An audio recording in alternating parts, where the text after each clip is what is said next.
What is up, everyone? It's Jeff from Bacon.com. We're here at the EVO show floor at EVO 2018 in Las Vegas. Hot, beautiful Las Vegas. And we're checking out Hamsterdam from Muse Games. I'm standing with Cameron, assistant creative director, gameplay programmer of an acute but deadly brawler. How's EVO thus far? I know it's still early, but how's EVO treating you thus far? Besides the heat, we've had a good time. All the other indie devs on this whole scene are fantastic. We did a little meet and greet yesterday. We were just kind of hanging around talking, and it's all fantastic people up and down the rows. So I'm really happy to be here and meeting more people in the industry. So before we get to the game, talk about the studio, Muse Games, based out of New York. How big's the team working on this little pet project? Beautiful. Hamsterdam, Muse Games rather, it's a team of about 15 people. We're the group that made Guns of Icarus Online. We, as any indie teams, we all like to wear multiple hats. We're all continuing support of Guns of Icarus, but we've got a couple of other projects going along in the office as well. Hamsterdam is our longest standing one. We've been doing that one for quite some time, actually, while we were still in the thick of Guns of Icarus. Every so often, when you're looking at a post-apocalypse, steampunk, realistic shooter sort of game, sometimes you need a little bit of a creative redirection.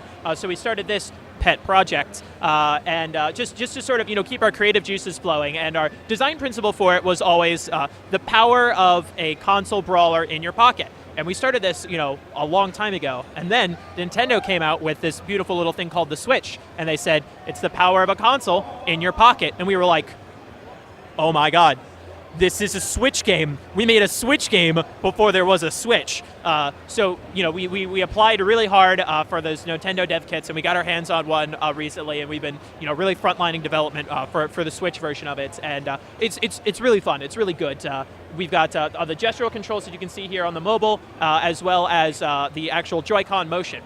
And so I personally am not a huge fan of using motion to replace regular button inputs because it's a little bit sloppier, not as precise. But this was made with gestural inputs from the beginning. So transferring from swiping and tapping to instead swiping and shaking feels really good. So as you can see playing the game here, he's swiping to counter and he's tapping to punch. So this translates really well actually into the Switch, where with the left Joy-Con you swipe to counter, and with the right Joy-Con you shake to punch. And so it creates this really cool, actually, like patting your head, rubbing your stomach sort of gameplay to it, where you can actually feel both sides of your brain working as you try to keep track of all the things that are happening in this game. And it makes a really fluid, fun experience, and we're really happy to have our Switch version coming out really soon. But because we want to keep to our late 2018, early 2019 deadline, so we're actually opening up a Kickstarter really soon to really get those art assets going, because the Switch is a lot more powerful than a lot of these mobile devices, and we want to take full advantage of that. But our team in office, we have all hands on deck on it already, but we need a little bit of extra help, and that's why we're opening up the Kickstarter. We really want to get more art to take full advantage of the hardware that we have in front of us. So that Kickstarter will be opening up really soon, and obviously all sorts of rewards and benefits and things for whatnot. But as for the exact details, we have the Kickstarter promises, but we don't want to say exactly what's going to happen before we get the funding for it. We don't want to overpromise and underproduce. We want to make our promises once we know what's realistic. So what's the Kickstarter URL going to be for people who want to check it out in the future? It's Hamsterdam Game is most likely what it's going to be. It's not quite up yet, but all of our social media is at Hamsterdam Game. And all those updates are going to be there at all times. So something I meant to ask is, this is a mobile version, so we got iOS and Android. That's right. Taking this game and putting it on the Switch, dealing with the different controllers, dealing with the motions, dealing with docked versus handheld mode, what were some of the challenges or trials and tribulations on taking a mobile game and putting it on the Switch?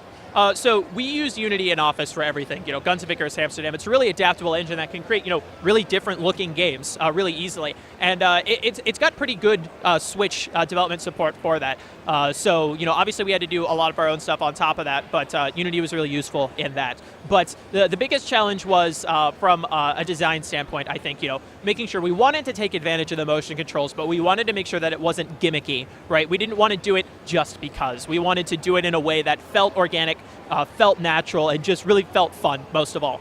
So that requires a lot of tweaking and a lot of fine-tuning and a lot of fine adjustments.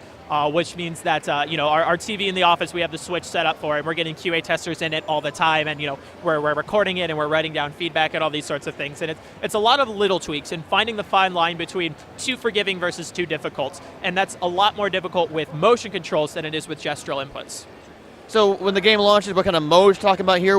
I've seen a linear story mode. Are we diving into perhaps multiplayer in the future? Are we looking at expanding once the game comes out, or is this a linear story and then we'll go from there? So you can see that the basic game mode that we have here is, your essential, your rhythm-based brawler. But we also have bonus levels, which involve, Pim's other passion, which is riding his scooter, and bosses and mini-boss battles as well. So there's plenty of variation up in the gameplay currently. And we're also looking into, perhaps multiple modes for owners of both the Switch and the mobile version. So some additional content and bonuses for that. So that, possibly game modes, but already definitely more costumes.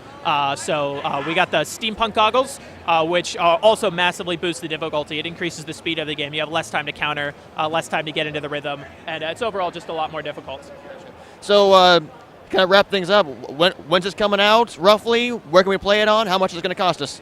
So we are going to be releasing in late 2018, early 2019, and the Switch version is going to be about $15. In the mobile version, we're going to figure out exactly, how much Switch content we can move over into it, and all that processing power, and we're going to see what the quality of the game is there, and then we're going to price it. We're not going to price it and then fit the quality. We're going to figure out how much we really think this game is genuinely worth, and then release it. But on mobile, it is going to be a full premium experience. So you buy the game, and it's yours. There's no ads, there's no requirement for online connectivity, there's no microtransactions in the game. We have costumes in the game, but it's only purchasable through our in-game currency, which you cannot spend real money on.